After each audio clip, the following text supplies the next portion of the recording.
Essa editora sabe publicar faroeste. Sim, falando de uma editora que é relativamente nova e começou a publicar os seus quadrinhos de faroeste ano passado. Começando por Bouncer, Primeiras Histórias, que é o melhor quadrinho de 2024.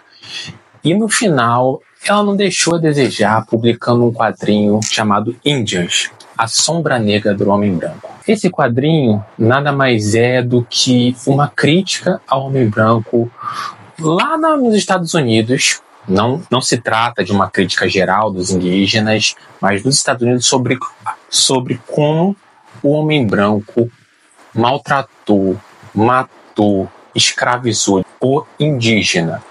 E se trata, como eu falei, dos Estados Unidos. É uma crítica que serve para a nossa realidade? Serve para a nossa realidade. Mas é principalmente para os Estados Unidos. Passa num período ambientado no Western. Então, tudo que você vê ali dos indígenas é um pouco daquela época. Talvez um pouco mais à frente, mas é ambientado nessa época em especial. E são várias histórias curtas que o autor Bruce Ogg escreveu convidando diversos artistas. Então, já que se trata de uma antologia de histórias curtas, geralmente nessas antologias tem umas histórias com mais qualidade, tem umas histórias com menos qualidade, mas aqui não.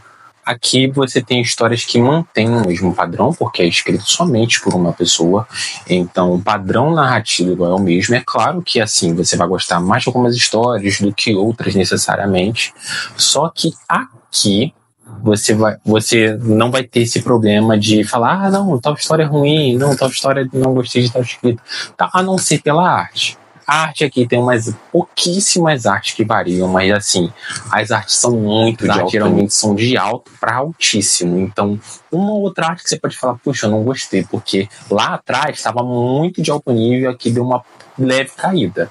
Mas o quadrinho todo, ele é espetacular. E as críticas aqui, assim, são muito bem ambientadas, são muito bem feitas, porque dá pra ver que o autor fez o seu dever de casa. Então, cada ano que se passa, ele faz uma crítica. É claro que no final acaba tendo umas histórias de esperança sobre homens que voltam atrás, que não necessariamente maltratam os indígenas. A história também passa também os casos de indígenas contra indígenas. Então, ela tenta mais, assim, conscientizar o homem branco do que ele foi e do que ele é. Tem momentos que te deixam indigestos, obviamente, porque a intenção do autor é essa. Só que um dia, vendo uma thread de um amigo meu, eu parei para pensar sobre uma coisa. Esse quadrinho vale muito a leitura, isso é fato.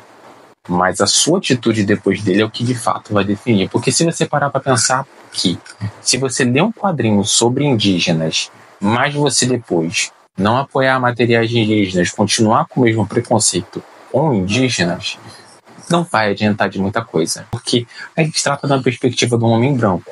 Então, é claro que ela é ótima, que ela é sagaz, que ela é bem ácida. Só que se você não pegar essa perspectiva e não melhorar ela, não ir atrás de materiais indígenas, de quadrinistas de indígenas, inclusive quem souber de algum indica, não vai adiantar de muita coisa. Fiquem ligados, porque tem mais um material desse autor que a Cassie Comics vai trazer, que eu vou deixar em algum lugar aí.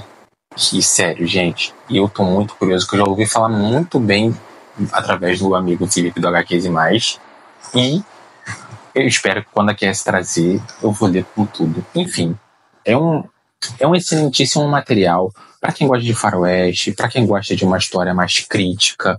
É um excelente material, assim, para todos os gostos. Eu gostei dos materiais selecionados de faroeste da Cassie Comics, que não é um quadrinho que, assim, é somente para os fãs de western. É um quadrinho que, se você, por exemplo, não gostar de western e você ler uma das histórias, seja Bouncer, seja Índias, seja O Último Homem, você vai se apaixonar pela mesma coisa. E assim, a Cassie me conquistou, coisa que muitos leitores de western não fazem, que eu quero ler mais faroeste e vou ler mais faroeste assim.